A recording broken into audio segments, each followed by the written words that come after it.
Here we are at the active shooter response system with the lovely Becca. How you doing, Becca? Hi, nice to meet you. I I noticed how you changed nice to meet you to nice to talk to you. Yeah, that's right. A lot of people aren't really all that happy to meet me sometimes, but you know, that's just the way it goes. Well, listen, we're at ISC West.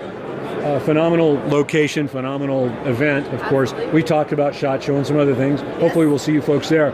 Why don't you just give me a snapshot of about how long the company's been around, and what motivated you for what you folks do. So we've been around for just about a little over a year. So we are still in the R&D phase. We're looking to have final product in the third quarter of this year. We're pretty much done. We're just doing final penetration testing and things like that. This came about through a personal need of our own. We have a company that employs about 150 people, and we needed something that could secure a weapon in a secure manner. And then we I'm just getting your background there for you. Yeah, helping you out a little bit. Thank you. Product placement. Yes, we wanted a secure way to store weapons, so you didn't have to have it on you all the time. Right. And so then through that, and through talking to other people, local law enforcement, educators, and different people like that, we came up with a whole system. So we have 4 different devices. The original one is this one. This is called Guardian. It's a dual authenticated system. So I'll show you here. I have my tokenized identification. I'm an authorized user within the facility. I scan here. It reveals the biometric scanner right here and a camera. It actually takes a picture of me accessing the device, and then I scan it, and it drops that safe door. So that is pretty intense. Yeah, so simultaneously with the drop of that safe door, it sends out a blast of messages to your list of emergency contacts. It sends it to every one of your employees. It can send it to anybody in the local law enforcement. Whoever you put in that list, it'll notify right to their phone the exact location within the facility, the pictures of the person that accessed it, and their name.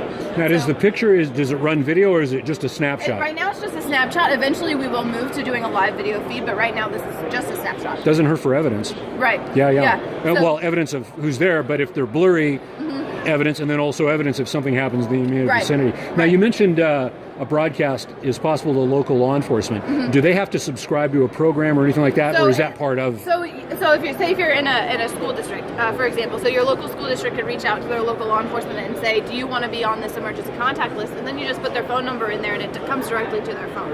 It's nothing that they have to keep up with or anything. It's just something that is alerted right to their phone if there is an active situation. They can be placed onto the caller list then. Right. Okay. Exactly. Very good. And that can go to individual officers onto their cell phones. Right. If I'm following you right. Right. Yes, okay. That's exactly right. Okay. Very good. So Outstanding. Now, does the light come on as well, or? Yeah, so if there are multiple units within the facility, so right here you see 4 different units. You can have multiple of these or multiple of these. So if you activate one, the rest of the devices go into what's called active alert mode. And so in the active mode, this door actually comes open and this light comes on, and it's just waiting for a fingerprint scan. So you don't have to scan it with your card. Only one step of authentication when there's an active situation already happening. Understood. So that it's that much faster. And you set up the pink light just for me, right? Right. Pink light and the pink gun. Yeah. Yes. Beautiful. Okay, very good. So now in this scenario, we're in action. Yeah, there he is. and he's only there because we were joking around earlier, and I'm sorry. Just no, that's fine. So I'm peeking over. So we're in active shooter mode or active mode for the devices. Right. And so now, are you going to demo? Well, no, this one didn't go. This one didn't activate. We don't have them connected because we wanted people to be able, because we have different people talking at different times. So if these were synchronized, then this window would have popped open. Yes, this window would have popped open. So something unique about this device is actually designed to be accessed on a regular basis. But you scan, and you scan just the same, takes the picture just the same, but it doesn't immediately send that alert communication. The difference is the communication happens when they flip this switch. So this is designed for school resource officers to be able to access this on a daily basis. I see. Because if you think about school resources, they don't have a lot of money. They may not have the capability to have a gun in here that remains in here 24/7. This way they can take it out, put it in their car, take it back into school in the morning or however they want to do that. But this way they can access it, and then if there is an emergency, they flip the switch. Interesting. Okay, very good. Now, and again, the light engages on the sensor before you place your... So right now we're running on what's called a Raspberry Pi because this is our demo units, but in a real live situation with our PCB, it's actually under 3 seconds between the time you scan here. As fast as you can scan this, you can scan your fingerprint. Okay, very good. And of course, this is your role. just noticed the wheels. Yes. So this is your rollaway system, Yes, your demo system. This is our booth. Probably not the way that they're installed. And of course, these are usually installed in the wall. So, and they're a self-contained, and I'm going to just jump in a little bit. Absolutely. Self-contained, so if you're looking at drywall with studs, this can be placed in the proper method, and it's got the typical spacing, what have you. It does have the typical spacing of a standard stud wall. They're recessed into the wall, and they actually have a locking box. I'll show you here on this little 3D printed model we have. It's pretty fun. We'll look here on the Guardian. It's the best example. So you see these tiny little notches that happen in the case, and you actually drop it into the wall box, and it locks in place, and then an electronic lock locks it permanently in place. So that you can, it's kind of a cartridge system, so that you can actually remove the box, but the frame stays in place. Oh, interesting. So there's an integral frame that's armored, so to speak, that you install into the studs or into the wall. Right. But this, as a unit, can be removed. Right. For maintenance, or? Yes, for maintenance. And then actually, that way, if you have upgrades into the system, you don't have to do a whole bunch of stuff to take it out of the wall. That it's just easier. And with electronics, you never know if like one of your components fails. That you don't have to go and like drill out your wall. You just unlock the system, remove it, and then replace it with something else. Or if you need to move that system somewhere else, and now you just patch over that hole. Exactly. And you're not the cost factor of the magazine almost, or the cost factor of the mounted portion is about, what do you think the cost of that is? So to replace that, like if you were going to, if for say a low budget situation, you want to move this unit to the other side of the building, but you don't want to go in and drill out and remove the installed piece. So to replace the insert, what are you looking at? That really depends. It really depends, because the cost of the units doesn't come into play with the installation, so it really depends on the type of wall you're going to put it in. Okay. But the frame itself, we haven't cost out just the cost of the frame. Okay.